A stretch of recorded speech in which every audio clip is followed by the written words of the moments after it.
নমস্কার বন্ধুরা, আমি শিলিগুড়ি থেকে বীণাপাণি শিল্পী।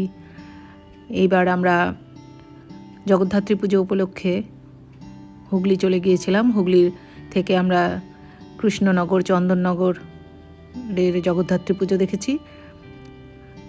এটা আধারালয়, এখানে মাথায় আঁচল দিতে হয়, ঘোমটা দিতে হয়, এছাড়া মন্দিরে প্রবেশ করা যায় না।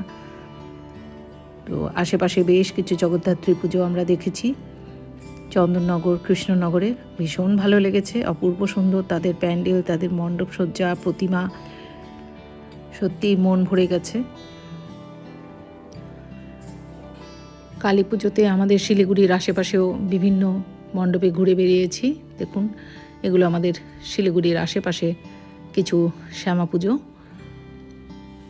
কাঞ্চন, আমার স্বামী কাঞ্চন এই ভিডিওগুলো, ছবিগুলো সব তুলে দিয়েছে।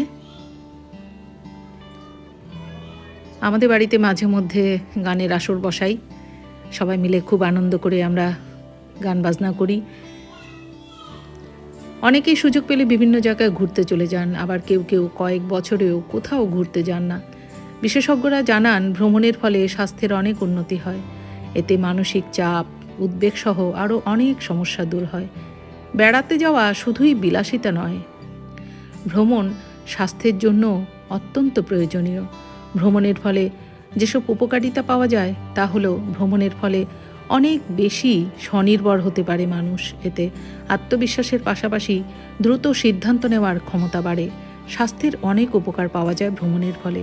প্রতিদিন এক সময়ে ঘুম থেকে ওঠা কিংবা ঘুমাতে যাওয়ার অভ্যাস থেকে কিছুটা রেহাই পাওয়া যায়। প্রতিদিন সকালে উঠে খাবার খাওয়া কিংবা স্কুলে ছোটা অথবা অফিসের জন্য দৌড়ানোর হাত থেকে কিছুটা মুক্তি পাওয়া যায়।